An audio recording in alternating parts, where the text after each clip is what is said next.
शुभ संध्या। हम लोगों का international forum for promotion of homeopathy का आज यह मीटिंग हम लोग शुरुआत करने जा रहे हैं। कृपया हम लोग 1 मिनट का साइलेंस प्रेयर करेंगे, उसके पश्चात फिर मीटिंग की कार्यवाही शुरू करेंगे।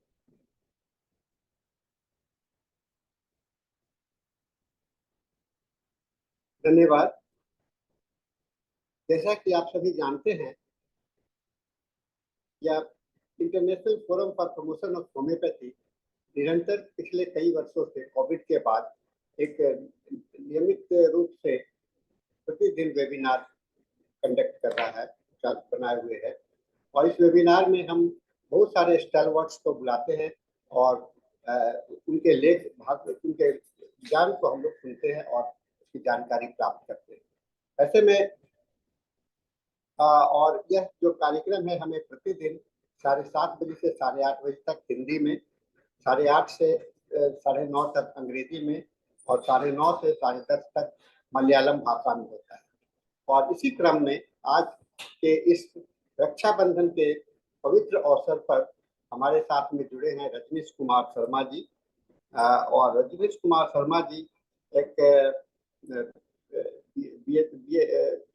BSc, BHMS, MBBS और MD होम्योपैथी है और DI होम लंदन से भी किए हैं। उन्होंने एक MD UK और DLIT UK से PhD से भी किए हैं।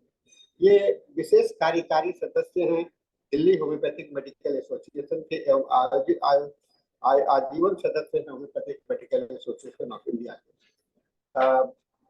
होम्योपैथिक चिकित्सक संस्थान का आजीवन सदस्य, मेडिको लीगल एथिक्स एसोसिएशन के भी सदस्य हैं और ये LIC के मेडिकल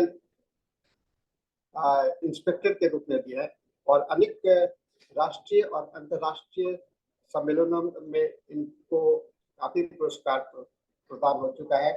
आप सभी जानते होंगे कि एक बहुत ही महत्वपूर्ण पत्रिका जो कई वर्ष पहले चलाया जाता था, हनीमेनियन होम्योपैथिक संदेश, यह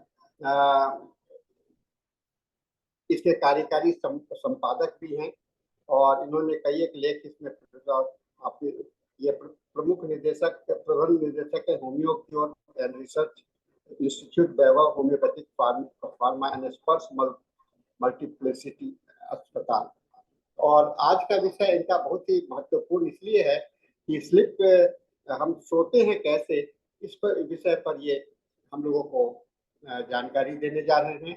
तो आइए हम लोग आज डॉक्टर रजनीश कुमार शर्मा जी के ज्ञान का हम लोग लाभ उठाएं। मैं आमंत्रित करता हूं डॉक्टर रजनीश कुमार शर्मा जी को कृपया अपना लेक्चर शुरू करें। Over to you doctor Rajneesh ji. Thank you sir, thank you. आपने मुझे आमंत्रित किया, इसके लिए मैं आपको हृदय से आभार व्यक्त करता हूं। हम किस तरह से सोते हैं, हमारे सोने की मुद्रा क्या होती है और सोते समय हमारी एक्टिविटीज, हमारी बॉडी क्या एक्शंस करती है, इसको अगर हम ठीक से देख पाए या हमारे पास पेशेंट खुद तो आके नहीं बताएगा क्योंकि ये जो है सिम्टम ऑब्जर्वेशन वाला सिम्टम है, ये सब्जेक्टिव सिम्टम नहीं है।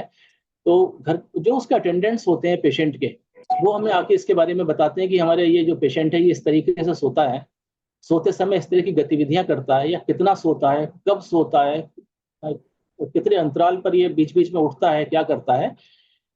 इन सबको देखकर हम उस व्यक्ति विशेष की पर्सनालिटी को जज कर सकते हैं और उसके मेंटल सिम्टम्स को हम इकट्ठा कर सकते हैं जो हमारे होम्योपैथिक प्रिस्क्रिप्शन के लिए बहुत सहायक सिद्ध हो सकते हैं।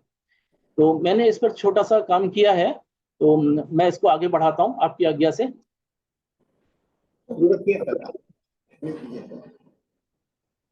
सबसे पहले देखिए, हल्का सा हम परिभाषा को समझ लें। नींद के बारे में सब जानते हैं, नींद सभी लेते हैं, कोई ऐसा नहीं है जिसे नींद का अनुभव ना किया हो। लेकिन फिर भी जब भी हम किसी पर्टिकुलर टॉपिक के बारे में बात करते हैं तो हमें उसके बेसिक्स थोड़े से रिवाइज कर लेने चाहिए। अगर इंग्लिश में देखें तो स्लीप में be defined as a periodic state of rest accompanied by varying degrees of unconsciousness and relative inactivity.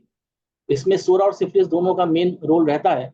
अब इसको अगर हम वैसे देखें तो नींद एक अनिवार्य और प्राकृतिक शारीरिक अवस्था है। इससे व्यक्ति की संज्ञानात्मक और शारीरिक गतिविधियां जो होती हैं कम हो जाती हैं। इस अवस्था में व्यक्ति की चेतना भी कम हो जाती है, शरीर विश्राम करता है। नींद की अवस्था में शरीर मस्तिष्क के पुनर्निर्माण और बॉडी की क्षतिपूर्ति हुए जो टिश्यूज होते हैं, ऊतक होते हैं, उनकी मरम्मत की प्रक्रिया में व्यस्त हो जाती है। इससे मानसिक और शारीरिक स्वास्थ्य को बनाए रखने में सहायता मिलती है और ये हमारी एक नेसेसिटी, एक अनिवार्यता बन जाती है कि हम समय समय पर सोते रहें। नींद की अवधि और नींद की गुणवत्ता ये एक अच्छे स्वास्थ्य के लिए बहुत ही आवश्यक मानी जाती है और ये होनी ही चाहिए। अब देखेंगे कि विभिन्न लोगों के बीच में पीपीटी मूव नहीं कर रहा सर, पीपीटी आपका चल नहीं रहा वो कर रहा है। ओके ओके सर, आप कंटिन्यू कीजिए सर, आप कंटिन्यू कीजिए सर, आप ठीक है सर। चल रहा जी जी।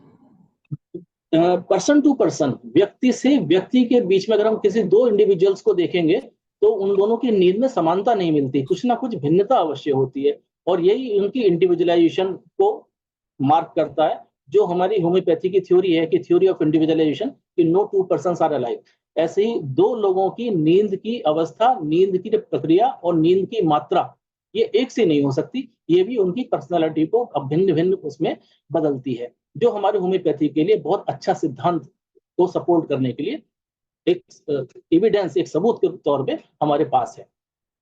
अब नींद कैसे होती है? स्लीप वेक, हम सोए हम जागे, फिर हम सोए फिर हम जागे, कब सोए कब जागे, कितना सोए कितना जागे, या किस किस तरीके से हुआ, ये पर्सन टू पर्सन अलग करेगा।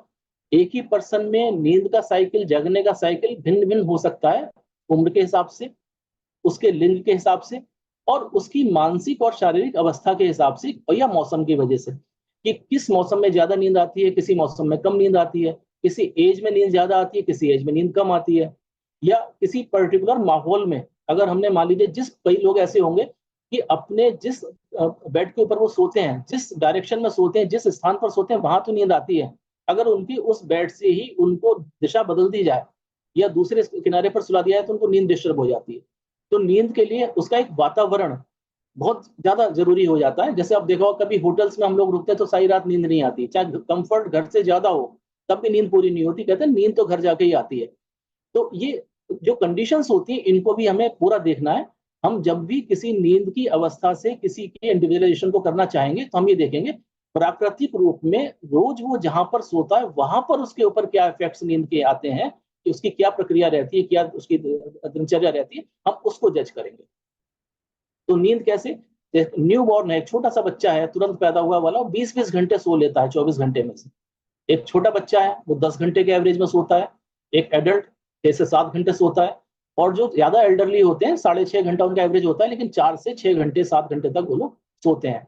और ये एक सफिशिएंट नींद की मात्रा है जो हमें स्वस्थ रहने के लिए बहुत जरूरी होती है। एक स्टडी में देखा गया है कि 35 साल से ज्यादा की अवस्था की जो महिलाएं होती हैं वो 35 साल से ज्यादा अवस्था की पुरुषों के मुकाबले में ज्यादा सोती हैं।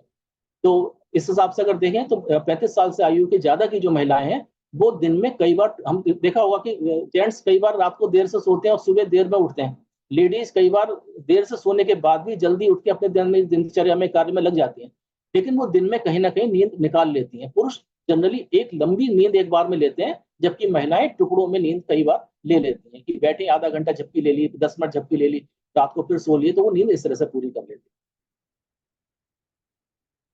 नींद की 2 स्टेज होती हैं, सबको पता है। एक ऐसी स्टेज होती है जिसमें हम सपने देखते हैं, हमारी आंख की पुतलियां आंखों के बंद होने, पलकों के बंद होने के बावजूद तेजी से मूवमेंट करती हैं। सोते हुए व्यक्ति की आंखों को देखा जा सकता है कि पलकों के अंदर पुतलियां मूव कर रही हैं, तेजी से दाएं बाएं आगे पीछे ऊपर नीचे वो चल रही हैं। इसे बोलते हैं रैपिड आई मूवमेंट स्लीप की स्टेज, इसमें आंख की पुतलियां गति करती हैं। दूसरी होती है stage NERM, non rapid eye movement sleep, जिसमें कि आपकी पुतलियां गति नहीं करती हैं और व्यक्ति गहरी नींद में होता है। अब NREM की बात कर लें, नॉन रैपिड आई मूवमेंट, जिसमें आपकी पुतलियां गति कम करती हैं, इसको हम सिंक्रोनाइज्ड स्लीप भी कहते हैं। इसकी 4 स्टेज होती हैं, स्टेज 1 2 3 4 करके। तो सबसे पहले जब नींद में जाने लगते हैं तो NREM स्लीप हमारी स्टार्ट होती है, जिसमें सबसे पहले आंख के जो मूवमेंट होते हैं वो कम होने लगते हैं। अगर उस समय हम ईईजी करें ब्रेन का, तो ईईजी में हम देखेंगे ब्रेन की एक्टिविटी बहुत ज्यादा कम हो चुकी होती है, कैंडिडेट बहुत सुस्त हो चुका होता है, एक स्वप्नावस्था की तरफ जा रहा होता है, नींद की तरफ जा रहा होता है, सुसुप्तावस्था की तरफ जा रहा होता है, तो ईईजी में ब्रेन एक्टिविटी कम होने लगती है, आई के मूवमेंट घटने लगती है। सेकंड स्टेज में अगर देखें तो ईईजी की एक्टिविटी अब थोड़ी सी बढ़ती है, जैसे के कॉम्प्लेक्स उसके अंदर एक होते हैं ईईजी में, तो अभी ईईजी पढ़ेंगे तो उसमें मैं बताऊंगा, उनकी वृद्धि होने लगती है। फिर स्टेज 3 में पहुंचते पहुंचते आंखों के मूवमेंट लगभग बंद हो जाते हैं, पेशेंट हमारा कैंडिडेट गहरी नींद में सो रहा होता है, और उस समय जो है उसकी जो वेव फ्रीक्वेंसी होती है ईईजी में वो काफी बढ़ जाती है और वो शांत सो रहा होता है, और डेल्टा एक्टिविटी जो बड़ी वेव होती है वो डेल्टा वेव बोलते हैं, और डेल्टा वेव्स की एक्टिविटी बहुत ज्यादा हो जाती है, जिससे कि आदमी हमारा सुसुप्तावस्था में चला जाता है। अब अगर हम देखें दूसरी स्टेज, रैपिड आई मूवमेंट की स्टेज, जिसमें हमारी पलकें बंद होने के बावजूद हमारी आंखों की पुतलियां गति करती रहती हैं, इसको हम बोलते हैं रैपिड आई मूवमेंट स्लीप। इसे ड्रीमिंग स्लीप भी कहते हैं, क्योंकि इस समय हम स्वप्न देख रहे होते हैं। इसमें क्या होता है कि हमारी ब्रेन की एक्टिविटी इंक्रीज हो जाती है, रिवर्स में चले जाते हैं, और हमारी फिजिकल एक्टिविटी, हमारी बॉडी की एक्टिविटी बहुत कम हो जाती है। इवन हमारे मसल्स में एक पैराटिक स्टेज, एक पैरालिसिस की स्टेज भी स्टार्ट हो जाती है, इसे बोलते हैं स्लीप पैरालिसिस। होता क्या है कि जब हम गहरी नींद में होते हैं, इस तरह की आरईएम रैपिड आई मूवमेंट वाली स्लीप में होते हैं, तो हमारे मसल्स बिल्कुल रिलैक्स हो चुके होते हैं, इस तरह से रिलैक्स हो जाते हैं कि जैसे लगभग पैरालिसिस हो गया हो, इसे स्लीप पैरालिसिस। क्यों? क्योंकि जब हम सपना देख रहे होते हैं, उस समय सपने में देखने वाली चीज के अनुरूप हम अपने बॉडी की गतिविधियां स्टार्ट ना कर दें। सपोज सपने में हम दौड़ रहे हैं, तो होगा क्या, हम वास्तव में दौड़ने लगेंगे, नींद में दौड़ने लगेंगे। इसीलिए कुदरत ने, नेचर ने हमारी मसल्स को इतना पैरालाइज कर दिया है कि हमारी बॉडी मूवमेंट नहीं करेगी, हम सिर्फ सपना देख सकते हैं। लेकिन कुछ लोगों में बॉडी का पैरालिसिस उतना नहीं हो पाता, जिसकी वजह से वो सुस्त हो सके या बॉडी का मूवमेंट ना कर सके, तो वो जो सपना देख रहे होते हैं वही एक्टिविटी वो नींद में करने लगते हैं, सोमनम्बुलिज्म जिसको बोलते हैं, नींद में चलना। तो उसमें क्या होता है कि मसल पैरालिसिस नहीं हो पाया, स्लीप पैरालिसिस नहीं हुआ, ब्रेन ने सपना देखा और सपने में जो मूवमेंट बॉडी करना चाहती थी वो बॉडी करने लगी। तो वो नींद में कई बार बहुत सारे ऐसे काम भी कर बैठते हैं जो अप्राकृतिक होते हैं, जैसे किसी का मर्डर तक कर देते हैं। तो ये नींद में चलने की बीमारी भी लोगों में मिलती है। अब देखें आरईएम स्लीप जो होती है, इसमें मस्तिष्क की गतिविधियां बहुत बढ़ी हुई होती हैं, और मांसपेशी हमारी बहुत स्लो होती है, यानी हमारा ब्रेन तो बहुत एक्टिव हो गया, लेकिन हमारी बॉडी फिजिक जो है हमारा स्लो हो गया। जबकि जो रैपिड आई मूवमेंट स्लीप में ये होगा, non rapid eye movement sleep में जिसमें पलकें नहीं पुतलियां नहीं चलती हैं, उसमें अगर देखेंगे हमारे ब्रेन की एक्टिविटी भी कम हुई थी और हमारी बॉडी की एक्टिविटी भी कम हुई थी। उसमें ब्रेन और बॉडी में एक सिंक्रोनाइजेशन था, हमारा मन भी सो रहा था, मस्तिष्क भी सो रहा था, और हमारी बॉडी भी सो रही थी। तो वो 90% तक की जो हमारी जो साइकिल होती है वो नॉन रैपिड आई मूवमेंट की होती है, जिसमें कि हम वास्तव में सो रहे होते हैं, हमारा मन और हमारा तन दोनों सोते हैं। लेकिन रैपिड आई मूवमेंट में हमारा मन नहीं सोता, हमारा केवल तन सोता है।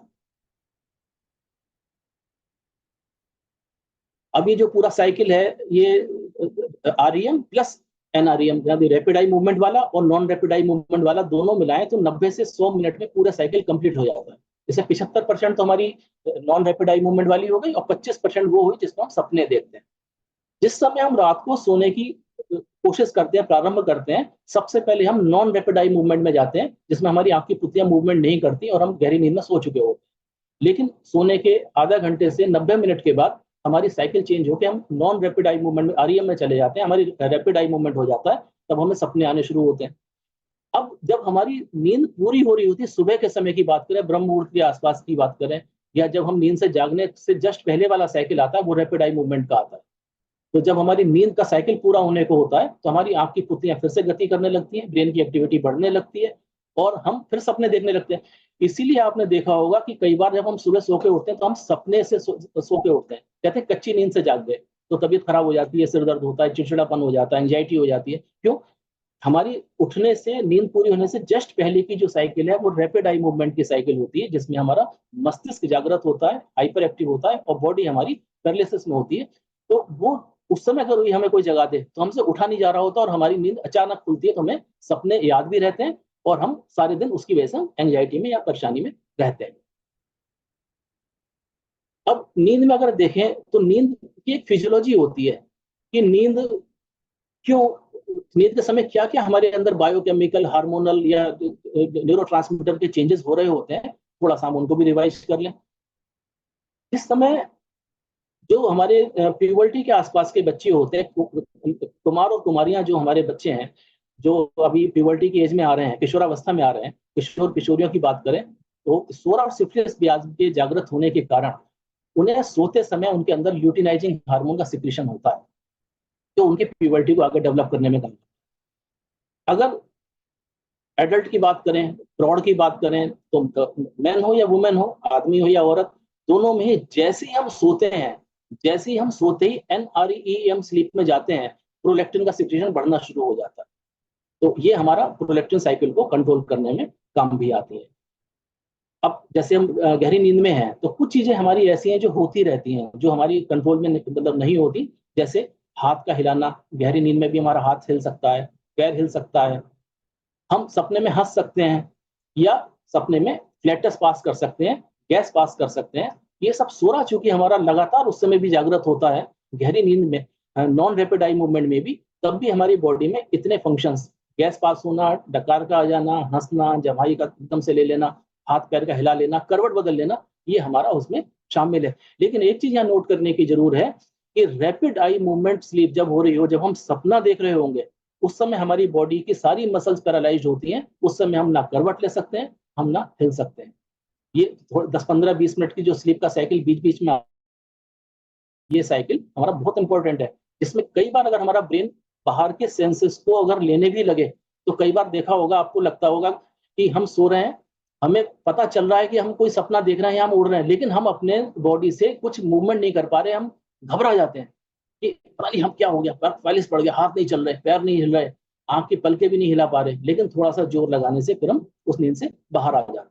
और जैसे ही हम दोबारा सोने की कोशिश करते हैं, फिर से हमें यही लगता है कि फिर हम किसी सपने में जा रहे हैं, सपने में उड़ रहे हैं या गिर गए या कुछ भी हो रहा है, और हमारी बॉडी हमसे मूव नहीं हो रही। ये हमारी कॉन्शियसनेस में होता है, हम पहचानते हैं कि हम बॉडी को मूव नहीं कर पाते, फिर हम घबरा के उठते हैं। ये कंडीशंस भी कई बार नींद में, REM स्लीप में मिलती है। अब नॉन रैपिड आई मूवमेंट की अगर हम बात करें, जिस समय हमारी आंखों में मूवमेंट नहीं हो रहे होते और हम गहरी नींद में होते हैं, ब्रेन भी बहुत सुसुप्तावस्था में होता है, बॉडी भी सुसुप्त होती है, तो इसमें अगर देखें तो पहली स्टेज और दूसरी स्टेज में सिंपैथेटिक एक्टिविटी ये बहुत ज्यादा कम होने लगती है। सिंपैथेटिक एक्टिविटी में क्या होता है, दो तरह के ऑटोनोमस सिस्टम्स होते हैं, पैरासिम्पैथेटिक और सिंपैथेटिक। तो सिंपैथेटिक वाला जो क्या करता है, हार्ट रेट को कम कर देता है, ब्लड प्रेशर को कम कर देता है, सांस की गति को धीमा कर देता है, और सांस की गति जो हमारी अनियंत्रित, कभी तेज कभी धीमी चलती है, उसको एक पर्टिकुलर रिदम 12 की स्पीड पे पर मिनट या 13 की मिनट पे ऐसे सेट कर देता है। ऐसी जिनके हार्ट की बीट कभी घटती बढ़ती है, टैकीकार्डिया, एरिथमियाज रहते हैं, वो भी काफी हद तक नॉर्मल की रेंज में आ जाते हैं। हमारी जो हार्ट की रेट है 60 के अराउंड आराम से मेंटेन हो जाती है। पैरासिम्पैथेटिक चेंजेस, परा अनुकंपी तंत्र जिसको बोलते हैं, सिंपैथेटिक को अनुकंपी तंत्र भी बोलते हैं। तो परा अनुकंपी तंत्र, पैरासिम्पैथेटिक चेंजेस में क्या मिलेगा, खास तौर से उसकी थर्ड, जो मैंने 4 स्टेज की बात की थी, तीसरी और चौथी स्टेज में अगर हम देखेंगे तो हमारी पैरासिम्पैथेटिक एक्टिविटी बढ़ने लगती है। तो क्या होता है, हार्ट रेट और बीपी और ज्यादा कम हो जाता है। और साथ में जो हमारी गैस्ट्रोइंटेस्टाइनल मोबिलिटी, हमारा पेट है, हमारी आंतें हैं, इनका पेरिस्टालसिस, इनका जो मूवमेंट है, वो भी कम होने लगता है। उसके कम होने से क्या होता है, हमारी बॉडी पूरे रिलैक्स में आ जाती है, कि हमारे हार्ट बीट भी स्लो हो गई, सब चीज स्लो, हमारा मेटाबॉलिज्म भी स्लो हो गया, और हम बड़े ऐसे ही शांत स्टेज में आ जाते हैं कि हमारी बॉडी में उस समय ग्रोथ और रिपेयर, ये दोनों बड़े बढ़िया करके हो रहे होते हैं। बॉडी का पूरा ध्यान होता है कि बॉडी की क्षतिपूर्ति को ठीक करें और बॉडी को ग्रो करें। अब जनरल ऑटोनोमिक चेंजेस, अभी सिंपैथेटिक और पैरासिम्पैथेटिक हमने अलग अलग बात की। अगर जनरल देखें तो क्या होता है, बॉडी टेम्परेचर कम हो जाता है नॉन रैपिड आई मूवमेंट में। जब हमारी नींद गहरी होती है, जब आंखों की पुतली नहीं चल रही होती, तो हमारे बॉडी का टेम्परेचर भी कम हो जाता है, इसीलिए उस समय हमें ठंड लगती है। देखा होगा, हम जब जागते हैं तो हमें ठंड नहीं लग रही, लेकिन जैसे ही हम सोने की कोशिश करते हैं हमें ठंड लगती है, हमें चादर या कंबल ओढ़ना पड़ता है। उस समय हमें बर्दाश्त नहीं होता, क्योंकि हमारी बॉडी का टेम्परेचर कम हो जाता है। और ये क्यों होता है, जैसे ही हम सोने की कोशिश करते हैं, हम सबसे पहले NREM स्लीप में ही जाते हैं, जिसमें हमारी बॉडी और माइंड दोनों रिलैक्स करते हैं, जिसमें सिंपैथेटिक और पैरासिम्पैथेटिक दोनों तंत्र मिलके हमारी बॉडी के टेम्परेचर को, ब्लड प्रेशर को, रेस्पिरेटरी रेट को, हमारे पल्स रेट को हमारे श्वसन तंत्र की स्पीड को सबको कम कर देते हैं, जिसकी वजह से हमें ठंड भी लगनी महसूस हो जाती है। ये बहुत से ऐसे कॉमन सवाल हैं जो हम रोज महसूस करते हैं कि भाई जैसे ही लेटते हैं ठंड लगने लगती है, जागते हैं फिर हमें पसीना आ जाता है। इसलिए मैंने आपको बताया कि थोड़ा सा हमारा जनरल नॉलेज इसमें आ जाए। अब रैपिड आई मूवमेंट की बात कर लें छोटी सी। जब हमारी आंखों की पुतलियां चल रही हैं, ब्रेन की एक्टिविटी बहुत बढ़ गई है और उस समय हमारी अल्फा वेव ब्रेन में बन गई है, एनआरईएम में डेल्टा वेव बनती है, इसमें अल्फा वेव ज्यादा बन जाती है। तो ब्रेन की एक्टिविटी बहुत है, हम सपने देख रहे हैं, लेकिन हमारी बॉडी की मसल्स पैरालाइज्ड है, बहुत ही ज्यादा रिलैक्स है। तो इसमें क्या होता है, हमारा पैरासिम्पैथिक तंत्र बहुत तेजी से काम करता है और हमारी हार्ट रेट, हमारा ब्लड प्रेशर ये बढ़ने लगते हैं। इसमें दूसरा होता है क्योंकि हम सपना देख रहे हैं, सपने में हमें क्या है, एनर्जी की जरूरत, हम सपने में पार्टिसिपेट कर रहे हैं, हम कोई एक्टिविटी कर रहे हैं, तो एक्टिविटी करने में तो हमें बीपी भी बढ़ाना पड़ेगा, हमारा शुगर लेवल भी बढ़ाना पड़ेगा, और उस समय हमारी सांस की गति भी बढ़ेगी, हार्ट की गति भी बढ़ेगी, और ये सब चीजें, और हमारी बॉडी का टेम्परेचर भी थोड़ा सा बढ़ जाता है। और उस समय जो हमारे सांसों की गति होती है ये भी बढ़ जाती है। और सांसों की गति बढ़ने के साथ साथ ये भी अब देखेंगे कि ये नहीं कि 1 मिनट में 12 बारी फेफड़ा चलेगा या 1 मिनट में 16 बारी चलेगा, कभी 20 बार चल रहा है, कभी अचानक 10 की स्पीड पे चलने लगा, क्योंकि जैसे जैसे हम सपना देखेंगे वैसे वैसे हमारी श्वसन तंत्र की, हमारी उसकी जो गति है वो बदलेगी। अब नॉन रैपिड आई मूवमेंट में देखें, पैरासिम्पैथिक चेंज मैं सारे बता चुका हूँ, फिर भी मैं इसमें एक बार हल्का सा बता दूं कि पैरासिम्पैथिक और सिंपैथिक ट्रंक दोनों जो होते हैं, अनुकंपी और परानुकंपी तंत्र दोनों मिलकर ही काम करते हैं, जो हमारी आरईएम और एनआरईएम को कंट्रोल करते हैं। अब खर्राटों की बात करें थोड़ी सी, अभी स्लीप पोजीशन पे ही आएंगे हम, इसके बाद आ जाएंगे।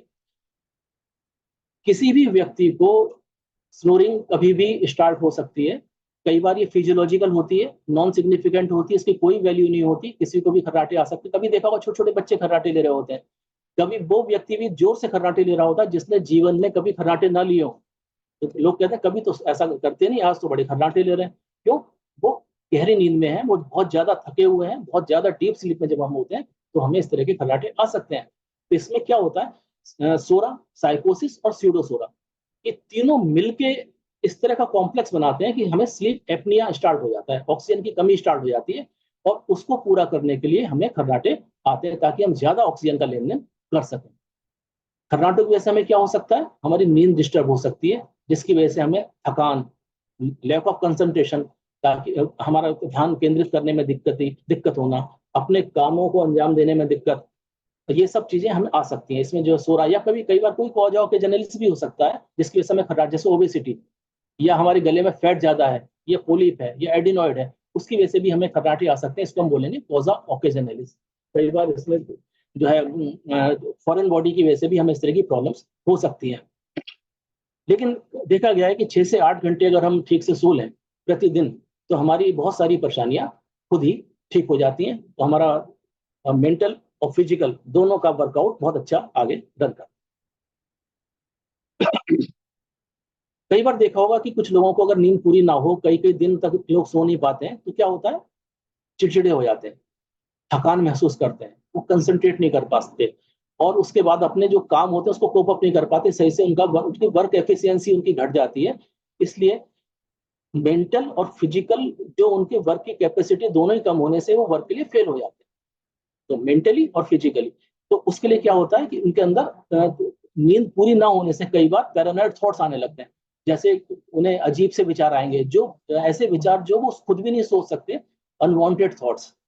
और कैसे थॉट्स, बिजार थॉट्स, जैसे फैंटम थॉट्स, जैसे जो हो ही नहीं सकता। इस सपने में एक ऐसा देखा कि सिर इसका था, पैर उसके थे, हाथ उसके थे, कोई नए क्रीचर देख लिया, या जो चीज पॉसिबल ही नहीं है, उसके मृतक मिलने वाले या रिलेशन वाले उससे बात कर रहे हैं, या उसे कोई आवाजें आ रही है, कोई उससे आवाज दे रहा है, कोई बात कर रहा है, कोई अजीब सी आवाजें आ रही है, या कोई चीज दिखाई देने लगी कि भूत दिख गया, काले सांप दिख गए, रोशनी दिखाई दे रही है, बिल्ली दिख रही है, चूहा, हमारे कई मेडिसिन में सिम्टम्स हैं इस तरह के कि ऐसा लगता है चूहा भाग के चला गया, बिल्ली है कुछ।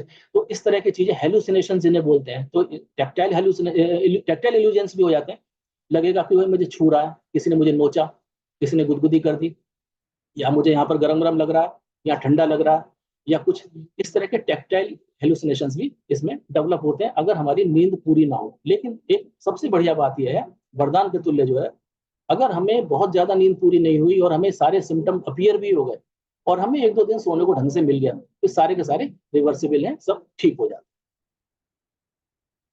अब हम जिस टॉपिक पर हमें डिस्कस करना है उसको स्टार्ट करेंगे। स्लीप पोजिशंस, कौन कैसी मुद्रा में सोता है, इसके ऊपर हमें बात करनी है। तो एक तो मुद्रा ऐसी होगी जो किसी दिन, मान लीजिए किसी के कमर में दर्द है, वो किसी एक करवट सो रहा है, वो इसका टेम्परेरी फेज है। लेकिन हमें क्या देखना है, कोई अधिकतर कैसे सोता है, जो रूटीन में जैसे सोता है हमें वो नोट डाउन कराना है, या जो अटेंडेंट्स को बताना है। ये नहीं कि आज वो ऐसे, आज तो गर्दन ऊंची करके सो रहे थे, क्यों? क्योंकि उसको एसिडिटी हो रही थी, जीआरडी हो रहा था, उन्होंने 2 तकिए लगा के सो गए, खाना भी खा लिया था, लग रहा था खाना ऊपर आ जाएगा। लेकिन अगर रोज ही ऊपर सोते हैं तब उसकी वैल्यू है। तो जो डेली जैसे सोते हैं उसको हमें देखना पड़ेगा। तो मैं आगे बढ़ता हूँ। सबसे पहली जो स्लीप पोजीशन है हमारे पास, दैट इज, हम फीटस से स्टार्ट होते हैं, तो पहली पोजीशन फीटस रखी है, तो दैट इज फीटल पोजीशन। तो फीटस कैसे सोता है, उसके घुटने मुड़े हुए होते हैं, दोनों हाथ भी मुड़े हुए होते हैं, और कर्ड होता है। तो क्या होगा, एक साइड में होगा और कर्ड हो जाएगा, जैसे आप डॉग सोता है, तो बिल्कुल गोल गोल सा होके, और उसकी कोहनियां और घुटने मुड़े हुए होंगे। तो इस पोजीशन को अगर हम देखें तो दोनों उसकी टांगे आपस में फंसी हुई होती हैं, टक्ड इन। तो ये जो फीटल पोजीशन कहते हैं, क्योंकि ये ऐसा कैंडिडेट ऐसा लगता है फिटस, कोई बच्चा पेट में सो रहा है। इस पोजीशन के बारे में देखिए। ये ऐसे लोग होते हैं जो शुरू में तो बड़े शर्मीले होते हैं, खुलते नहीं है, इंट्रोवर्ट होते हैं, शाई टिमिड होते हैं। लेकिन अगर इनसे थोड़ी देर बातचीत कर ली जाए या कुछ देर पब्लिक में छोड़ा जाए तो उनके साथ घुल मिल जाते हैं, और इतने अच्छे घुल मिल जाते हैं कि ऐसा लगता है जैसे उन्हीं के बीच में से कोई हो। तो ये इनकी अडेप्टेशन पावर बहुत अच्छी होती है। तो शुरू में ये शर्माते हैं, लेकिन बाद में ये ओपन माइंडेड हो जाते हैं। ऐसी जो पोजीशन मिलेगी आपको, ये फीमेल्स में ज्यादा मिलती है, खासतौर से जो यंग गर्ल्स हैं उनमें ये पोजीशन काफी मिलती है, कि वो फेटल पोजीशन में सोती हैं। और उनसे बात करेंगे तो वो शर्माएंगे, लेकिन थोड़ा अगर आपने बातचीत की तो आप उनसे घुल मिल सकते हैं, बात कर सकते हैं। अब इस तरह की जो पोजीशन है, अगर पैथोलॉजिकल बात ना करें, अभी बैप्टिशिया देखिए मेडिसिन इसमें आती है। अगर बैप्टिशिया की बात हम करते हैं, एक सेकंड,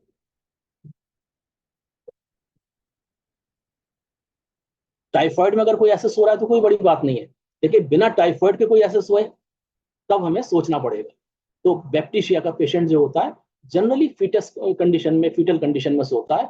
और फीटल कंडीशन में सोने के कारण हम उसको एकदम से पहचान सकते हैं कि ये जो है एक सिक्योर्ड पोजीशन इसकी जो है, ये फीटल पोजीशन है, जिस पोजीशन में वो अपने आप को बहुत ज्यादा सिक्योर्ड महसूस करता है, और उसी तरह की उसकी एक हैबिट उसमें पड़ी हुई है।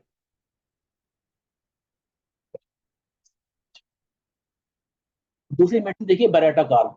बेरेटा कार्ब में आपने देखा हो, टिमिडिटी होती है, शाई होता है, लोगों से मिलता नहीं है, अकेले रहता है, एक मेंटली फिजिकली ड्वार्फ जिसको बोलते हैं। तो एक बेरेटा कार्ब का पेशेंट भी जनरली इस तरह से, जरूरी नहीं कि हमेशा हर बेरेटा कार्ब ऐसे सोएगा, लेकिन most of the Beretta carbs इस तरह सोते हैं। अगली रेमेडी आप देखेंगे, मर्क कॉर। मर्क कॉर क्यों ऐसे क्यों सोता है फीटल पोजीशन में? मेंटली मर्कौर की आप सिम्टम देखें तो डिटेरियोरेशन है, क्योंकि सिम्प्लिटिक रेमेडी है, तो उसका ब्रेन सिकुड़ा है, उसके जो कैपेसिटी है वो कम हुई है, हर तरह से वो पहले बहुत स्मार्ट था, अब थोड़ा स्मार्टनेस घटी है, तो वो धीरे धीरे टिमिडिटी की तरफ जा रहा है। तो जो बेसिकली बचपन से जो है वो वराटा कार में, जो बाद में ऐसे सोने लगा है, वो ज्यादा हो सकता है कि मर्कौर की तरफ हो। इस तरह से हम डिसाइड कर सकते हैं कि हमारी पर्सनालिटी की रेमेडी इस तरह से बैप्टिशिया, बेरेटा कार या मर्कौर फीटल पोजिशन के लिए संभव है। अगली स्लीप पोजीशन अगर आप देखें, इसको हम बोलेंगे लॉग पोजीशन। इसमें क्या होता है कि हमारा इंडिविजुअल एक करवट से सोता है, पैर बिल्कुल सीधे होते हैं, और उसके दोनों हाथ भी सीधे रहते हैं, जैसे सावधान की मुद्रा में, और करवट लेके सो रहा है। तो he lies on side with legs straight and arms by sides, दोनों साइड्स में उसकी आर्म्स होती हैं, इसे लॉग पोजीशन बोलते हैं। तो इस तरह के लोग कैसे होते हैं? ये सोशेबल लोग होते हैं, ये सोसाइटी में बहुत अच्छा महसूस करते हैं। इनको ये लगता है कि अगर गैदरिंग अच्छी है, हम 4 लोगों से मिले तो बहुत अच्छा इनको लगेगा। इजी गोइंग लोग हैं, आराम से आप, जैसे आप अनजान आदमी है और लॉग पोजीशन में सोने वाला आदमी, अगर आप उससे बात करें, अरे भाई एक सर जरा बात करनी थी, तो तुरंत आप, कहाँ सर बताइए, आपसे हो सकता है आपकी एज ज्यादा, उसकी एज कम होगी, तो आपको प्रणाम भी कर लेगा, या आपको हेलो हाय कुछ बोल देगा। ज्यादातर अनजाने आदमी से हम लोग बात करने में हम भी कतराते हैं, और सामने वाला भी हो सकता है हमें इसका रिस्पॉन्स ही ना करे, बोले पता नहीं कौन है। लेकिन अगर वो लॉक पोजीशन वाला पेशेंट कैंडिडेट है, तो हमसे बड़े प्यार से बात करेगा, और क्या करेगा, इजी गोइंग और इनोसेंटली, बिल्कुल ऐसे बात करेगा जैसे हमने बुलाया, बेटा जरा बात करनी थी, तुरंत पास में, हाँ अंकल बताइए, नमस्ते, क्या सेवा कर सकता हूँ। हमसे जरा अपना मोबाइल दोगे, 2 मिनट जरा बात कर सकते हैं, मेरा मोबाइल डिस्चार्ज हो गया। बोले हाँ अंकल बात करें। तो ये इजीली दूसरों के ऊपर ट्रस्ट भी करेंगे, जिससे बच्चा होता है लेकिन अंदर वो स्मार्ट भी है। अगर वो स्मार्ट ना होता तो क्या करता, वो हमें इग्नोर करके या कहता नहीं वो नहीं बात कर रहा, वो तुरंत हमसे दूर हो जाता। क्योंकि उसके अंदर इतना करेज है कि वो हमसे, हमारे बुलाने पर हमसे बात भी कर रहा है, रिस्पॉन्ड भी कर रहा है, इसका मतलब वो समझदार है। तो ऐसा पेशेंट कौन हुआ? Individual phosphorus. नंबर 2 पे आर्सेनिक एल्बम, नंबर 3 पे लाइकोपोडियम। ये तीनों ऐसी रेमेडी हैं जो सोशेबल है, सबसे बात करती हैं, ट्रस्ट भी करती हैं और इनोसेंट भी होते हैं, कनिंग भी होते हैं। इनके दोनों अलग रूप भी हैं। जो इनोसेंट होगा वो कहीं ना कहीं कनिंग भी होगा, लेकिन ये दूसरों पे विश्वास भी करते हैं और मेस्मराइज भी कर लेते हैं, दूसरों को आकर्षित भी करते हैं। अगली स्लीप पोजीशन आती है जर्नल पोजीशन। इसमें क्या करता है, कैंडिडेट करवट से सोता है, ये बिल्कुल लॉक पोजीशन की तरह सोता है, पैर उसके सीधे होते हैं, लेकिन इसके हाथ सीधे ना होके बॉडी के ऊपर आगे को फोल्ड करे हुए होते हैं, चेस्ट के पास दोनों हाथ लेके ये फोल्ड करके सोता है। तो ये जो कंडीशन होती है इसे बोलते हैं यर्नर कंडीशन। ये कुछ चाहने, कुछ मांगने वाला, जैसे यर्नर माने कुछ डिमांड करने वाला, डिमांडिंग पर्सनालिटी जिसको बोलेंगे, ये वो हो सकता है। तो ऐसे लोग क्या होते हैं, बहुत ओपन माइंडेड लोग होते हैं, बहुत ओपन माइंडेड, सबसे बात करेंगे सब कुछ, लेकिन कहीं ना कहीं इनके अंदर सस्पिशन भरा होता है। ये कहीं ना कहीं संदेह की दृष्टि से भी देखते हैं और डिसीजन बड़ी मुश्किल से लेते हैं, कोई संदेह से देखते हैं। तो अगर कोई इनको किसी के बारे में कोई धारणा बनानी होगी, बात करनी होगी, बड़ा सोचेंगे पहले, लेकिन जिस दिन इन्होंने डिसीजन ले लिया वो डिसीजन इनका परमानेंट डिसीजन होगा। तो क्या हो गया कि ओपन माइंडेड है, खुल के बात करेंगे लेकिन जल्दी विश्वास नहीं करेंगे, और जिस दिन आपके ऊपर विश्वास कर लिया उस दिन ये विश्वास आपका पक्का विश्वास होगा। तो ये जर्नल पोजीशन के पेशेंट लोग, इंडिविजुअल्स होते हैं, जैसे लाइकोपोडियम, अमोनियम कार्ब, मर्क्सॉल और सल्फर के लोग। ये बहुत देर में डिसीजन लेने वाले लोग होते हैं, लेकिन जब डिसीजन लेते हैं तो पक्का डिसीजन, अगर आपके हो गए तो फिर आपके हो गए। अगली स्लीप पोजीशन आती है शोल्जर पोजीशन। इसमें आप देखेंगे कि इंडिविजुअल बिल्कुल सीधा स्ट्रेट सोता है, दोनों हाथ नीचे सीधे सावधान की मुद्रा में। ऐसा लगता है कि अगर इसको खड़ा कर दें, जैसे कोई आर्मी मैन सोल्जर कोई खड़ा हो, एक सोल्जर को हमने वैसी मुद्रा में खड़े की बजाय लिटा दिया, स्ट्रेट। ये बहुत अलर्ट रहते हैं, सोते समय भी इनको ऐसा लगता है कि हम विजिल रहे हैं, बहुत विजिलेंट होंगे, हर समय सतर्क रहते हैं, सतर्कता की भावना बहुत ज्यादा होती है। और इनके अंदर एक चीज होती है, ये जिम्मेदारियां बहुत अच्छी निभाते हैं। इसमें मैं दिखाता हूँ आगे आपको। ये शांत रहते हैं, रिजर्व रहते हैं, साथ में क्या करेंगे, रिजर्व के साथ साथ अपने ऊपर भी बहुत ज्यादा भरोसा करते हैं और दूसरों के ऊपर भी भरोसा करना जानते हैं, और ये दूसरों की हेल्प करना भी बहुत अच्छी तरह से जानते हैं। तो इनके अंदर एक कमांड करने की पावर होती है कि मैं खुद की भी सुरक्षा कर सकता हूँ, खुद की भी सहायता कर सकता हूँ, खुद को भी किंग बना सकता हूँ, और जरूरत पड़ने पर सामने वाले की भी हेल्प करके मैं उसको भी सपोर्ट कर सकता हूँ। जैसे सल्फर, डिजिटेलिस, एब्रोटेनम और ग्लाइसिराइजा ग्लेब्रा, ये 4 मेडिसिन ऐसी हैं जिसमें इस तरह की सोल्जर पोजीशन सोने के लिए मिल सकती है। अभी आप मुझसे सवाल पूछेंगे आगे कि मैंने डाटा जो लिया, इसमें ये मेडिसिन में कहाँ लिखा मिलेगा कि इसमें सोल्जर पोजीशन है? कहीं लिखा नहीं मिलेगा, क्योंकि इस तरह की कोई स्टडी नहीं है जिसमें स्लीप पोजीशन को डायरेक्टली किसी मेटा में कहीं मेडिसिन में लिखा गया हो। लेकिन जो इस तरह की पर्सनालिटी ट्रेट्स के सिम्टम्स रखने वाली मेडिसिन हैं, ये वो मेडिसिन हम लोगों ने सर्च किए हैं और उनको एक कंपाइल करके यहाँ पर आपके सामने प्रस्तुत किया है कि ऐसे लोग जो ये सोल्जर स्लीप पोजीशन में सोने वाले जो लोग होते हैं, उनके ये पर्सनालिटी ट्रेट्स हैं, तो ये मेडिसिन उनके ऊपर सूट करती है। अगली स्लीप पोजीशन है फ्री फॉल पोजीशन। इसमें आप देखेंगे, चित्र में आप देख सकते हैं कि कैंडिडेट कैसे सो रहा है, उल्टा सो रहा है, पेट के बल सो रहा है। तो हमारा इंडिविजुअल पेट के बल सो रहा है, बेली पर सो रहा है, और उसका जो हाथ है, एक या दोनों हाथ पिलो के नीचे होते हैं। बहुत लोग इस तरह सोने में बहुत अच्छा महसूस करते हैं। आपने कई लड़कियों को या महिलाओं को ऐसे सोते हुए खास तौर से देखा होगा। पुरुष भी सोते हैं लेकिन पुरुष ऐसे कम सोते हैं। इस तरह के अगर आप देखें पर्सनालिटी उनके अंदर जज करें, अगर आपने 100 लोगों को ऐसे सोते हुए लोगों को देखा और उनके घर वालों से बात की, तो जो डाटा इकट्ठा होता है तो क्या मिलता है कि बहुत सोशल होते हैं ये फ्री फॉल पोजीशन वाले जो कैंडिडेट्स होते हैं, लेकिन इनमें धैर्य की बड़ी कमी होती है। सबसे मिलेंगे लेकिन इम्पल्सिव होंगे, नर्वस हो जाते हैं छोटी छोटी बात के पीछे, और इनको आलोचना अच्छी नहीं लगती, they are sensitive to criticism. उनकी तारीफ होती रहे तो अच्छा है, उनकी कोई बुराई ना करे। समाज में सबसे मिलेंगे, धैर्य नहीं होगा तो आपको खुद मन से मेडिसिन निकल के आ रही होंगी किस तरह से होते हैं। और एक सबसे बड़ी चीज इसमें देखिए, ये कैंडिडेट पेट के बल सो रहे हैं, पिलो नीचे है, दोनों हाथ नीचे, इसमें डाइजेशन बहुत अच्छा होता है इस पोजीशन में। तो डाइजेशन तो कौन सोएगा, जिसको डाइजेशन की प्रॉब्लम हो गया तो वो सोएगा, जिसको अपच की बीमारियां हैं, जो खाना उसने खा लिया अब उसे पचता नहीं, उसे पता मुझे नहीं पचेगा, तो वो ऐसी पोजीशन में सोएगा, खाना बेस्ट पचे। दूसरा, वो जिसकी आदत ही ऐसे सोने की पड़ी हो, तो कौन कौन से हो गए। अब रेमेडी पे निगाह मारे, पल्सटिला, फैट एग्रावेशन, इंडाइजेशन, इसलिए वो उल्टा सो रहा है। एलोज, इंडाइजेशन, उल्टा सो रहा है। बेलाडोना, गुस्से में है, उसने अपने को गुस्सा भी डाइजेस्ट करना है। पोलोसिंथ, पेट दब रहा है। Nux vomica, indigestion. Arsenic album, indigestion. Cocculus, indigestion. Ignatia, किसी से बात नहीं करनी। प्लेटिना, मुझे तो ऐसी अच्छा लगता है, मैं ऐसी बहुत अच्छी लगती हूँ, ये ऐसा अच्छा लगता हूँ। तो ये कंडीशंस जो होती है, फ्री फॉल पोजीशंस हमारी इन मेडिसिन में आपको देखने को मिल सकती है। ये कोई हार्ड एंड फास्ट रूल नहीं है कि यही मेडिसिन होंगी, या इस तरह से सोने वालों में ये कंपल्शन है, मैथमेटिक का रूल नहीं है। एक फिलॉसफी है, एक स्टडी है कि इस तरह का पाया गया है, जो काफी लोगों में मिलता है। अगली स्लीप पोजीशन हमें मिलती है स्टारफिश पोजीशन। स्टारफिश का मतलब चारों तरफ को फैले हुए, दोनों हाथ हमारे फैले हुए हैं, दोनों पैर फैले हुए हैं, और आराम से पीठ के बल कैंडिडेट सो रहा है। तो दोनों पैर भी फैले हुए हैं, हाथ पूरा बिस्तर अकेले घेर रहा है। तो इस कंडीशन को अगर हम देखें स्टारफिश को, तो the lying on the back with legs stretched out and arms bye head, हाथ ऊपर को दोनों हैं। तो इस तरह के पेशेंट्स में आपको क्या मिलेगा, पेशेंट नहीं कहना चाहिए, कैंडिडेट ही कहना चाहिए। ये बहुत अच्छे मित्र होते हैं, loyal friends, not seeking attention, empathetic listener. ये क्या करते हैं, बहुत बढ़िया करके आपकी बातों को सुनेंगे, आपकी ये नहीं चाहते कि आप इनकी सेवा करें, आप इनको अटेंशन दें, ये नहीं कहते कि हमें अटेंशन चाहिए, लेकिन ये अटेंशन देते हैं, ये दूसरों को तवज्जो देते हैं, खुद अपनी तवज्जो उतनी नहीं चाहते, और बहुत अच्छे मित्र हैं। तो ये पोजीशन अच्छी जरूर है, सोते हैं इस तरह के लोग, लेकिन इसमें स्नोरिंग के चांसेस ज्यादा होते हैं इस तरह की कंडीशन में।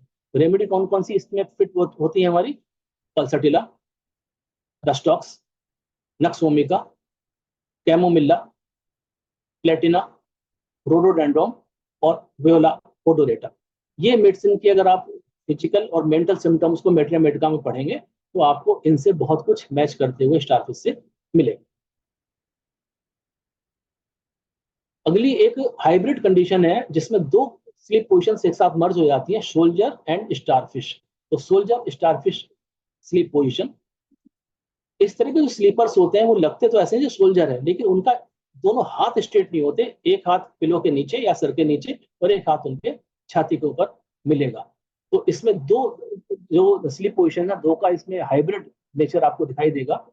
और इसमें अगर इनका पर्सनालिटी के बारे में अगर हम देखें, ये बहुत फ्लेक्सिबल लोग हैं, क्योंकि इन्होंने क्या किया, एक सोल्जर की पोजीशन एक्वायर करते हुए अपने हाथों को फोल्ड किया, यानी ये फ्लेक्सिबल है, इजी गोइंग है, जैसे अच्छा लग रहा है वैसे करो, और दूसरों के कहने में, बातों में ये आराम से आ जाते हैं, इन्हें बरगलाया जा सकता है कि कोई इन्हें समझा दे, नहीं ऐसे कर लो, ऐसे नहीं ऐसे करो, उसकी बातों में आराम से आ जाएंगे, क्योंकि फ्लेक्सिबल है, इजी गोइंग है, जो कहेगा उसकी बात मान लेते हैं। इस तरह की पोजीशन में भी खर्राटों की पोजीशन कई बार ज्यादा हो जाती है, क्योंकि ये जो पोजीशन है सिर के नीचे हाथ है, इसमें खर्राटे अक्सर ज्यादा आते हैं। तो इस तरह के जो कैंडिडेट्स हमारे पास आएंगे जो फ्लेक्सिबल हैं, जिनको आप बातों में बहला फुसला सकते हैं, आर्सेनिक मेटेलिका, आर्सेनिक एल्बम, कार्सिनोसिन और नेट्रामार्स। लेकिन इसमें एक चीज देखी होगी, ये सारी की सारी रेमेडीज हमारी फास्टिडियस रेमेडीज हैं इस तरह के लोगों में, जबकि फास्टिडियस का सिम्टम हमने इसमें नहीं देखा है, लेकिन बाई चांस जितने भी रेमेडी हमने फ्लेक्सिबिलिटी, इजी गोइंग और परसुएडेड बाई अदर्स के बेस पर लिए हैं, इनमें हमारी फास्टिडियसनेस एक इनहेरेंट कैरेक्टर के रूप में सामने आती है, और ये बहुत सफाई पसंद और बहुत पंक्चुअल लोग हो सकते हैं। अगली स्लीप पोजीशन को देखें तो उसे बोलेंगे पिलो हगर। कोई सी भी स्लीप पोजीशन जो हमने अभी तक डिस्कस की, आगे करेंगे, अगर उनमें कोई भी पोजीशन ऐसी है जिसमें हमारा कैंडिडेट पिलो को तौलिया भर के हक करके सो रहा है, उसे हम बोलेंगे पिलो हगर स्लीप पोजीशन। ये कोई भी स्लीप पोजीशन हो जिसमें पिलो हक किया गया हो, उसे पिलो हगर पोजीशन बोलते हैं। ये किस तरह के लोग होते हैं, ये रिलेशनशिप को बड़ी मान्यता देते हैं, लोगों को खुश करना जानते हैं, खुश रखना जानते हैं, और जो इन्होंने अपने दूसरे के लिए कमिटमेंट दे दिया, उस कमिटमेंट को निभाना जानते हैं। तो क्या करते हैं, दूसरों को मेस्मराइज करते हैं, दूसरों को अपने वश में कर लेते हैं। ऐसी वशीभूत करने वाली जो क्षमता होती है पिलोहगर्स में होती है, जैसे कि फॉस्फोरस में होती है। तो फॉस्फोरस एक इंडिविजुअल्स पिलोहगर कई बार पाए जाते हैं। अगली स्लीप पोजीशन आती है स्नोरर। अब कोई भी ऐसी स्लीप पोजीशन जिसमें खर्राटे आ रहे हो, वो स्नोरर पोजीशन कहलाएगी, चाहे पोजीशन कोई सी भी हो, चाहे वो सोल्जर हो, चाहे स्टारफिश हो, चाहे पिलोहगर हो, चाहे कोई सी भी। अगर खर्राटे साथ में है तो ये स्नोरर पोजीशन है। स्नोरर पोजीशन में हमने पहले ही डिस्कस किया था कि खर्राटे फिजियोलॉजिकल भी हो सकते हैं, पैथोलॉजिकल तो रेयरली होते हैं, कोजाकोजेनेलिस की वजह से होते हैं, एडिनॉइड्स, टॉन्सिल्स, नाक का डीएनएस, या कोई फॉरेन बॉडी या फैट, ये सबकी वजह से हो जाते हैं। रेमेडी, रेमेडी से पहले हम देख लें स्नोरर की जो करेक्टरिस्टिक्स होंगे।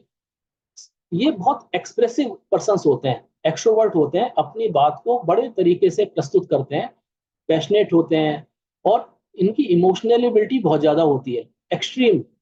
बहुत तेज गुस्सा आ जाएगा, बहुत तेज रोना शुरू कर देंगे, अचानक डर जाएंगे, घबरा जाएंगे, फ्राइट हो जाएगी, मतलब इनका सब कुछ एक्सट्रीम है। तो जैसे अनाकार्डिया, कोई आया मेमोरी, कभी ये करूं ना करूं, कंफ्यूजन।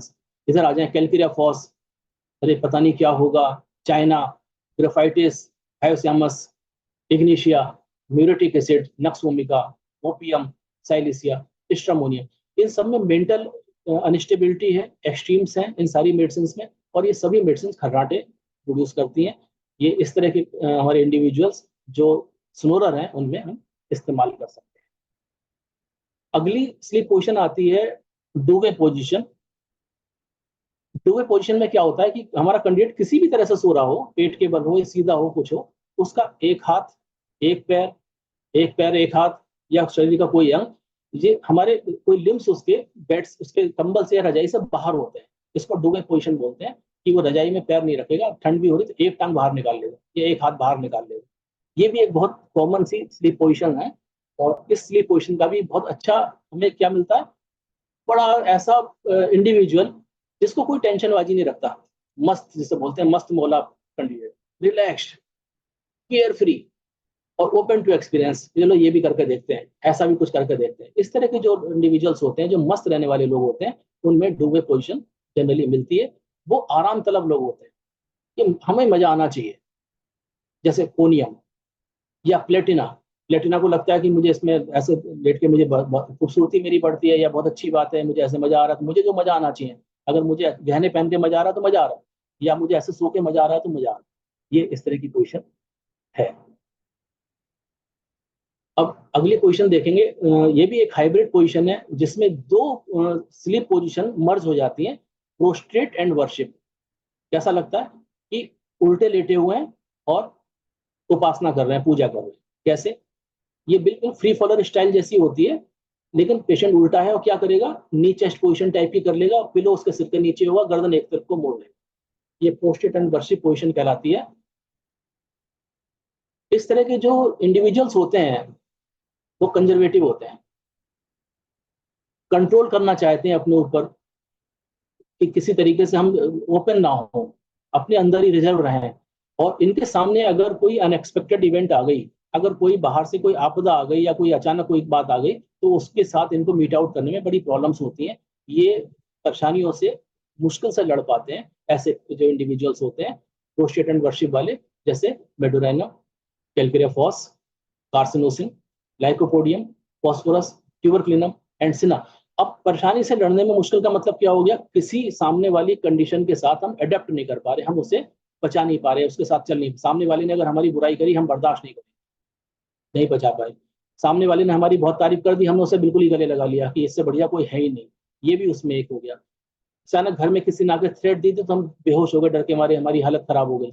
ये भी एक इस तरह की कंडीशन हो गई। तो ये रेमेडीज हमारी कहीं ना कहीं इस तरह से मैच करती हैं ऐसी पर्सनालिटीज में जो रजिस्ट नहीं करते, और उसके साथ एडजस्ट करने में उनको प्रॉब्लम्स महसूस। अगली स्लीप पोजिशन देखेंगे, सोल्जर जैसी पोजिशन देखने में लगती है, इसे बोलते हैं किंग पोजिशन। बिल्कुल सोल्जर की तरह सोता है, लेकिन इसमें एक क्या है, सोल्जर पोजीशन में उसका एक दूसरों की सेवा करने की भावना भी रहती है, दूसरों की रक्षा करने की भावना भी रहती है, उसके अंदर वो रहता है, लेकिन इसमें इस तरह का अभाव होता है। थोड़ा सा डिफरेंस दोनों में क्या है कि ये सेल्फ कॉन्फिडेंट तो है, ओपन माइंडेड भी है, क्रिएटिव भी है, लेकिन दूसरों के लिए उतना अच्छा ये अपने को प्रदर्शित नहीं करते, दूसरों की उतनी ज्यादा सेवा नहीं करते। ये कैसे रहते हैं? They always feel happy, easy to control once matter. जो हम कर रहे हैं वो बहुत अच्छा है, दूसरा उसे करे, इनके लिए कोई इससे फर्क नहीं पड़ता। लेकिन सोल्जर में क्या था, वो दूसरों की हेल्प भी करने के लिए कैपेबल होते, जैसे सल्फर, डिजिटलिस, एब्रोटेनम, ग्लाइसेरिया ग्लेवरा, इसमें भी किंग पोर्शन की मेडिसिन है जो इस तरह सोते हैं। अगली स्लीप पोजीशन आप देखेंगे, क्रिमिनल पोजीशन बोलते हैं इसको। देखते ही आपके दिमाग में मेडिसिन आ रही होंगी। ऐसा कैंडिडेट जो दोनों पैरों को टक करके सो रहा है, एक ऊपर एक लॉक करके सो रहा है, ये जो है क्रिमिनल पोजीशन कहलाती है।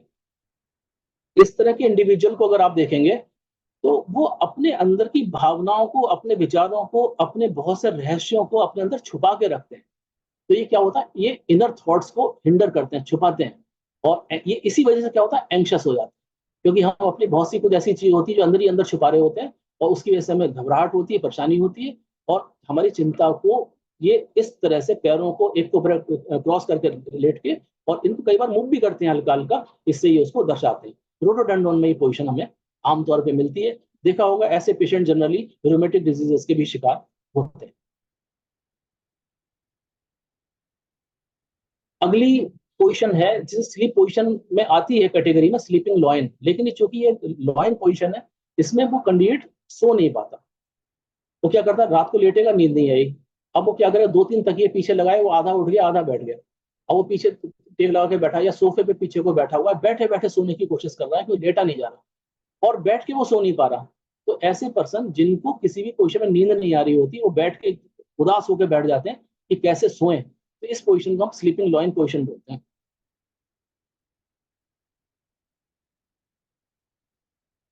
इसमें हम क्या देखेंगे कि वो पेशेंट, जो इंडिविजुअल है, वो स्ट्रगल कर रहा है कि नींद आ जाए। वो, उसका माइंड अभी भी कॉन्शियस है, और वो अलर्ट माइंडेड है, वो चाहता है उसका माइंड काम हो जाए, लेकिन वो खुद से फाइट कर रहा है, उसका मन शांत नहीं हो रहा, और उसको थॉट्स आ रहे हैं, वो परेशान हो रहा है, एंग्जाइटी में पड़ा हुआ है, लेकिन उसको नींद नहीं आ रही। This is sleeping lion position. ऐसी जो पोजिशन होती है जनरली हमें किसी पैथोलॉजिकल कंडीशन में ज्यादा मिलेगी, जैसे मेनिंजाइटिस, एनसेफेलाइटिस, माइग्रेन, या कोई सा भी हेडेक ले लीजिए, क्लस्टर हेडेक है, जो भी कुछ ले लें, इस तरह की पोजीशन में, या फीवर के समय इस तरह का हमें मिलेगा। तो इसमें जैसे ब्राइनिया, हेलिबोरस, लेकेसिस, आपने देखा होगा, ये सारी की सारी रेमेडीज हमारे ब्रेन की मेनिंजेस पे काम करने वाली रेमेडीज है, जो जनरली हमें ये दिखाती हैं कि हमारे सोने में हमें किसी पैथोलॉजिकल कंडीशन की वजह से प्रॉब्लम हो रही है। This is sleeping lion position. अब हम सारी पोजीशन डिस्कस कर चुके हैं, तो थोड़ा सा जनरल में देखें कि हमारा कंफर्ट, हमारी हेल्थ कंडीशन, हमारा टाइप ऑफ मैट्रेस, हमारा कौन सा पिलो यूज कर रहे हैं, हम कहाँ पर सो रहे हैं, अपने घर में, किसी और के घर में, बिस्तर कौन सा है, जहां हम रोज सोते थे हम वहीं सो रहे हैं, या कहीं और हमारी डायरेक्शन चेंज हुई है, या कुछ प्लेस चेंज हुआ है, उसके ऊपर नींद का बड़ा प्रभाव पड़ता है, नींद के ऊपर उसका बड़ा प्रभाव पड़ता है। और सोने के लिए हमें एक particular set of the environment की जरूरत पड़ती है, कि लाइट इतनी होनी चाहिए। किसी को लाइट जला के सोने में मजा आता है, किसी को लाइट बंद करके, किसी को डिम लाइट में, किसी को कोई कलर, पर्टिकुलर कलर की लाइट में सोने में मजा आता है, किसी को पंखा चला के सोने में मजा आता है। कुछ ऐसे लोग होते हैं जो एसी भी चलाएंगे, पंखा भी चलाएंगे, और ठंड लगेगी तो रजाई भी ओढ़ेंगे गर्मियों में, तो एसी बंद कर दो या स्लो कर दो ना। कुछ ऐसे होंगे जो जाड़ों में भी पंखा चलाएंगे, उसके बाद रजाई ओढ़ लेते हैं। कुछ ऐसे होते हैं जिन्हें ओढ़ना ही पसंद नहीं है, चाहे ठंड कितनी भी लग रही है, वो हीटर जला कर सोएंगे लेकिन ओढ़ेंगे नहीं। तो ये अलग अलग कंडीशंस होती हैं, अगर उनके ये डिमांड्स को हम चेंज कर दें एनवायरनमेंट को, तो उनकी नींद खराब हो जाएगी।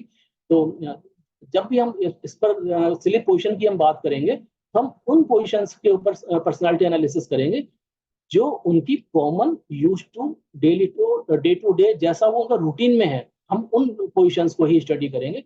कुछ ऐसे इंडिविजुअल्स हो सकते हैं जो पर्टिकुलर सीजन में किसी एक पोजीशन में सोते हैं, किसी पर्टिकुलर दूसरे सीजन में दूसरी स्टेज में सोते हैं, तो उनकी पर्सनालिटी चेंज होती है। हम ये मान के चलेंगे वो हाइब्रिड पोजीशंस है, जिनमें हम उनकी दोनों पर्सनालिटीज को, दोनों तरह के कैरेक्टरिस्टिक्स को मिक्स करके हम रेमेडीज को ढूंढने की कोशिश करेंगे। ये एक छोटा सा चैप्टर मैंने तैयार किया था स्लीप पोजीशंस के ऊपर। स्लीप पोजीशन पर हम इससे ज़्यादा नहीं बोल सकते, क्योंकि इससे ज़्यादा स्लीप पोजीशंस डिफाइन नहीं हो पा रही हैं, और जितनी भी थी उनके ऊपर हम इतना ही डाटा कलेक्ट कर सकते थे और इतनी ही रेमेडीज हम इसमें डिस्कस करने के लिए डाल सकते थे। इसलिए इस चैप्टर को हमें यहीं क्लोज करना होगा, और आशा करता हूँ कि आपको ठीक लगा होगा।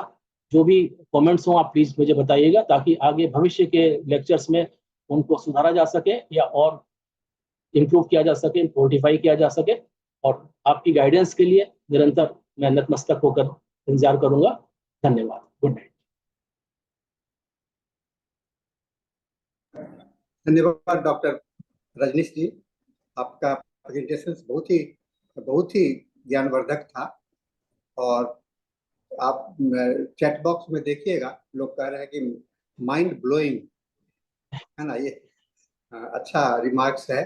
और अभी तो कोई ऐसा सवाल नहीं है, लेकिन फिर भी मैं देख रहा हूँ कि ये जो स्लीप पोजीशंस के ऊपर में हम लोग का जनरली क्लिनिक में जो आम प्रैक्टिशनर है जल्दी ध्यान नहीं देते, लेकिन हर एक आपने बहुत ही अच्छा बताया कि हर एक, चूंकि इंडिविजुअलिटी इससे दिखलाई पड़ती है, और आपने इस इंडिविजुअलिटी को साइकोलॉजिकल फैक्टर के साथ में जोड़ते हुए, फिजिकल फैक्टर को जोड़ते हुए, दोनों को आपने साथ साथ बताया। ये बहुत ही महत्वपूर्ण बात की।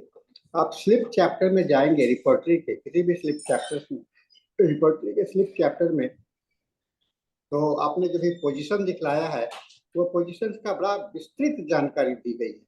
और मैं समझता हूँ कि ये पोजीशन जो है तो बहुत इंपॉर्टेंट होता है।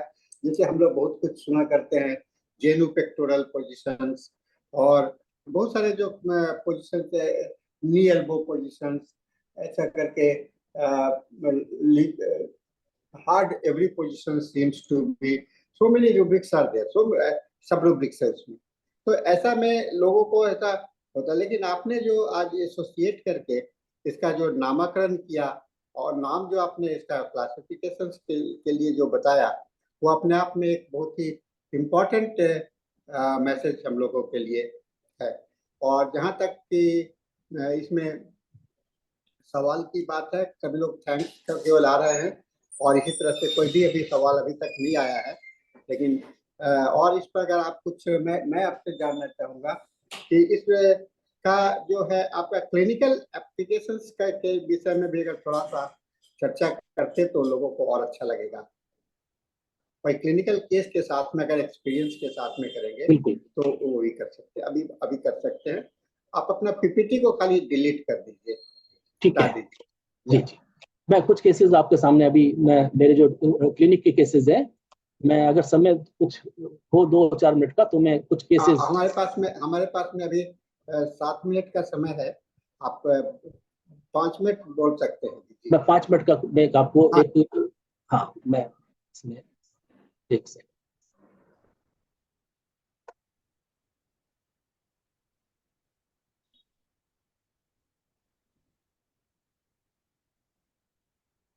एक केस मैं अभी आपके सामने रख रहा हूँ। ये मेरी केस फाइल से अभी मैंने निकाला है, आप पढ़ नहीं पाएंगे, मैं इसको पढ़ के बताऊंगा अभी। ये मिसेस बी कौर, 27 ईयर्स, ये 2 अगस्त को केस मेरे पास आया था, रजिस्ट्रेशन नंबर 35260।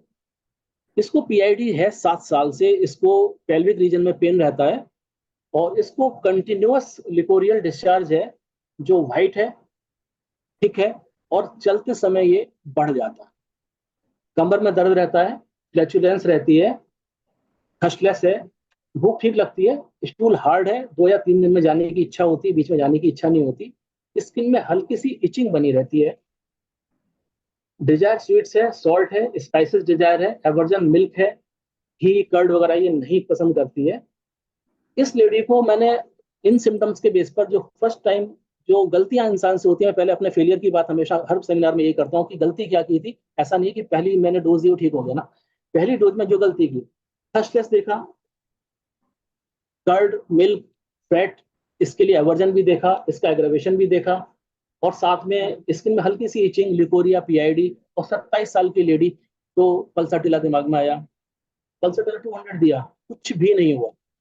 10 डेज के बाद इसने फॉलोअप किया है पेशेंट ने, सब कुछ मतलब हौच पौच हुआ, कहीं कोई भी रिजल्ट नहीं, बिल्कुल जीरो रिजल्ट। अब अगर आप जो मैंने अभी पोजीशंस आपको बताई थी, मैं स्क्रीन पे दिखाई देता हूँ।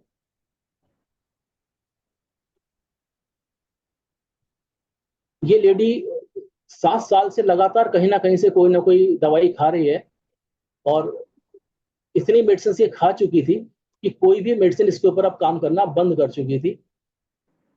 ये इसके घर वाले बताते हैं, शोल्जर पोजीशन मैंने यहाँ नोट किया हुआ है, ये शोल्जर पोजीशन में सोती थी। इसके घर वाले बोलते थे वो ऐसे सोती है जैसे कोई उनके जो वर्ड थे, जैसे राष्ट्रगान गा रही हो, उनके घर वालों के वर्ड थे हमेशा जैसे राष्ट्रगान हो रहा है, और ये बिल्कुल स्ट्रेट जैसे सावधान मुद्रा में ऐसे सोती है। तो ये तो जो हमारी शोल्जर पोजीशन हो गई। अब शोल्जर पोजीशन में थोड़ा सा और दिमाग लगाने की देर थी कि थर्स्टलेस है, 7 साल से पीआईडी लिकोरिया जो वॉकिंग से बढ़ता है, मिल्क एवर्जन है, फैट एवर्जन है, फैट एग्रावेशन है, मिल्क एग्रावेशन है, स्वीट डिजायर है, स्पाइसेस डिजायर है। ऐसे पेशेंट को हम क्या करें? तो बहुत साइकोटिक और सोरिक सिम्टम इसके अंदर बहुत ज्यादा ठूस ठूस के भरे हुए थे, इतने ज्यादा थे कि इसको समझना थोड़ा भारी हो रहा था। और एक सिम्टम बड़ा अच्छा जो उस समय मिस हो गया था वो मिला कि गला अक्सर खराब होता है तो क्या करती है, मुलहठी चूसती है। अब मुलहठी चूसने से गला ठीक हो जाता है, घर में कहावत होगी जो भी। वास्तव में फिर ध्यान आया, अरे मुलहठी से तो ग्लाइसिरेजा ग्लेब्रा दवा बनती है, और ग्लाइसिरेजा ग्लेब्रा में तो सोल्जर पोजीशन होती है। ग्लाइसिराइजा ग्लेब्रा 200 सिंगल डोज देने के बाद 10 दिन के बाद फॉलोअप में 75% उसको रिलीफ था। ये बिल्कुल लेटेस्ट केस स्टडी है, 2 अगस्त की, जो मेरे पास सामने अभी रखी है, और उसने 13 अगस्त को आके मुझे बताया है कि मुझे 75% से देखिए 80% तक कहना चाहिए इंप्रूवमेंट आ गया हर चीज में, ग्लाइसिराइजा ग्लेब्रा की 200 एक डोज से, जो कि 2 किलो मुझे मिले। एक तो सोल्जर पोजीशन में सोने के लिए ग्लाइसिराइजा ग्लेब्रा जो मैंने अभी डिस्कस किया, दूसरा वो मुलहठी चूसती थी, जो एक्सीडेंटल फाइंडिंग थी कि मुलेटिव तो ग्लाइसिरेजा ग्लेब्रा हो गया।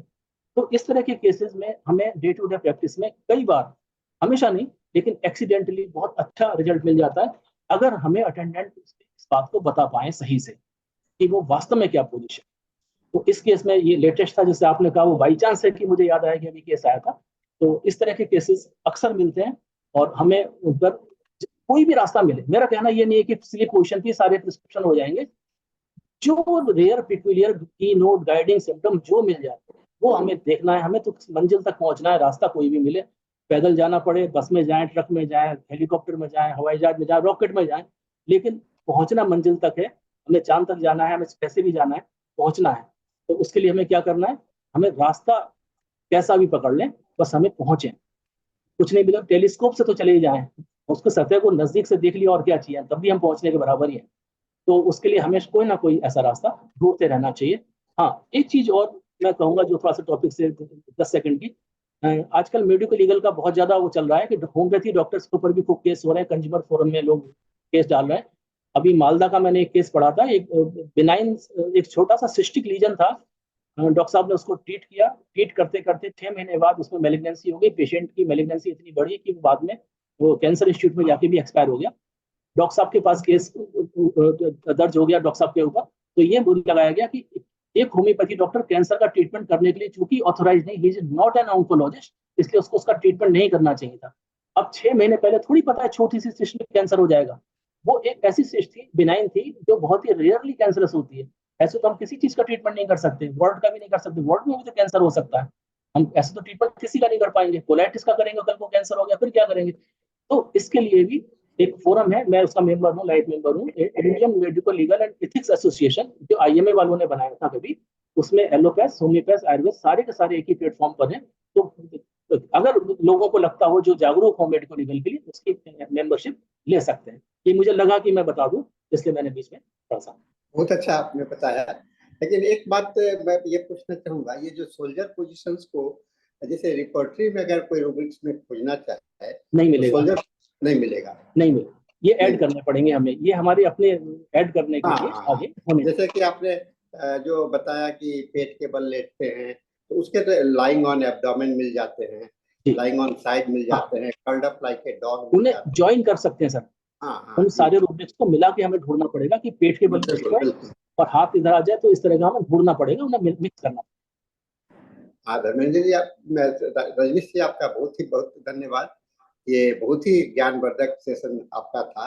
मैं चाहूंगा कि आप एक बार फिर किसी सब्जेक्ट पर, इसी सब्जेक्ट कभी पर भी, या किसी अन्य सब्जेक्ट पर आप एक बार आइए, मैं आपसे बात कर लूंगा और बात करके अवश्य, मैं हमेशा तैयार, होम्योपैथी के लिए मैं हमेशा तैयार। कि ये बहुत ही अच्छा टॉपिक्स था और मुझे आपका टाइप ऑफ प्रेजेंटेशंस भी बहुत ही पसंद है सब कोई को, और सभी ने इसको कहा कि वंडरफुल सेशन है, मार्वलेस सेशन है।